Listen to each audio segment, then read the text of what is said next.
Hi, English 1302, week 4, second video.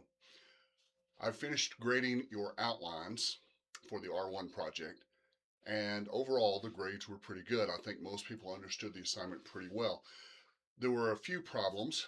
A couple people just selected a topic of their own rather than following the topics listed on the assignment sheet. A couple people had trouble with the format. And if you really don't know what that means, if you're not exactly sure, please just shoot me an email and let me explain it to you. It's the way it looks on the page.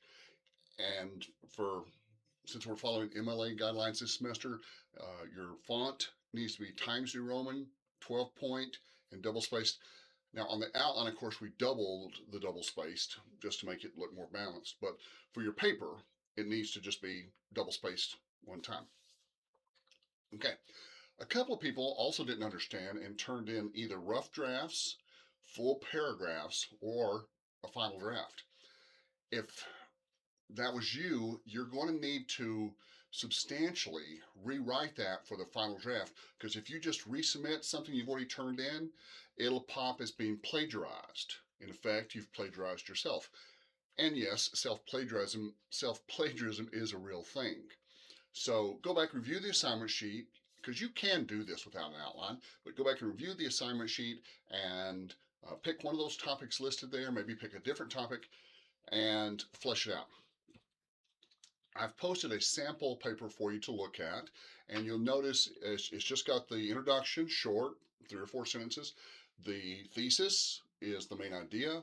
Then you got body paragraphs that start with a topic sentence, which is then followed by a short direct quote from the play with an in-text citation, and then 2 or 3 sentences that explain who's talking to who, what the quote's about, how the quote displays the characteristic of the character you're talking about.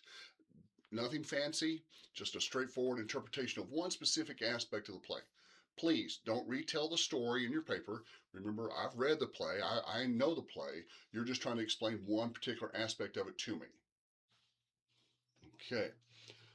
And of course, proofread carefully. You don't want to have any in the final draft, which is due Sunday, February the 8th. You don't want to have any comma splashes, subject verb agreement errors, any misspelled words, capitalization errors, any of that kind of stuff. Please note that we did push back your first quiz.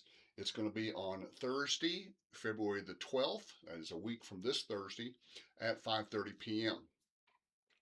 Well, no, I'm sorry. The online class will be open all day Thursday. My face-to-face class will meet at 5:30 or 7 p.m. the following Monday. You are welcome if you're from an online class and you're not comfortable using the HonorLock uh, virtual proctoring service, which I don't blame you, but you are welcome to come and take the test in person. Again, Thursday, February 12th at 5:30 p.m. We're at the downtown Lubbock campus on 13th and Avenue Q. My office is 2022 on the second floor. We're meeting in room 2016, which is right next door. And I encourage you to come out a few minutes early, stick your head in the door and say hello. The quiz will cover everything listed on the syllabus. So there'll be questions from the Greek, Renaissance, and Elizabethan drama PowerPoint. There'll be several questions from the PowerPoint and the videos over the life and times of William Shakespeare. There won't be any questions about the research paper, but there will be questions over Macbeth, Acts 1, Act 2, Act 3, Act 4, and Act 5. So be sure you know who the characters are, the plot, that is, what happens, some of the themes, basically the PowerPoints that I've posted up for you, and that you've got a good understanding of the information. It's multiple choice. I think there are going to be 25 questions on this one, and if you have any questions about it, please let me know. Let me point out something else to you. If you want to take the test in person, but you can't be here particularly Thursday at 5:30, let's say you get off work at 5 o'clock or 5:30, you can take the test during my regular office hours. I don't mind if you drop in. They're listed there for you. If you're going to come in on a Friday, let me know ahead of time, check in, kind of make an appointment, because we often have meetings on Friday mornings, and so I'm not always in my office during those hours. But the rest of the week I am. So just let me know if you want to come by and take it. And we'll get you taken care of. Let's see, next week, under week 5, we're going to start, of course, the second research paper. And then we'll also start, the short story unit. We start the short story unit next week. So that's good.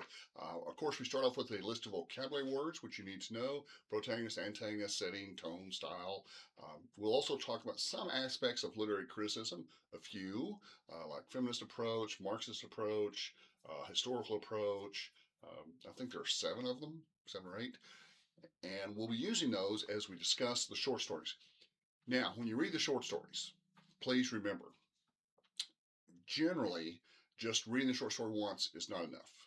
Skimming it, looking over it, not enough. You're going to have to go through and read it carefully, stop, think about it, come back to it the next day, read it again.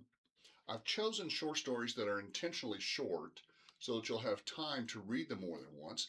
There's a lot of good information in each one of those short stories. I also encourage you to take notes as you read it. I will post up a printout that will help you to take notes, that will help you to categorize the information so it's easy to look up and easy to remember. But they're all really good short stories. We've got some classic authors in there as well, some new authors, and just really good short stories. I think you'll like them. I encourage you to read the short stories before the week begins, because like those discussion questions, they usually open up on Monday, although sometimes the Friday before, but they'll open up on Monday, and then you have to have them answered by the following Sunday, which is easier if you've already read the short stories. All right, if you have questions about the research paper, which is due this Sunday, 11:55 p.m., or the quiz, which will open Thursday, February the 12th, please let me know, and have a good week.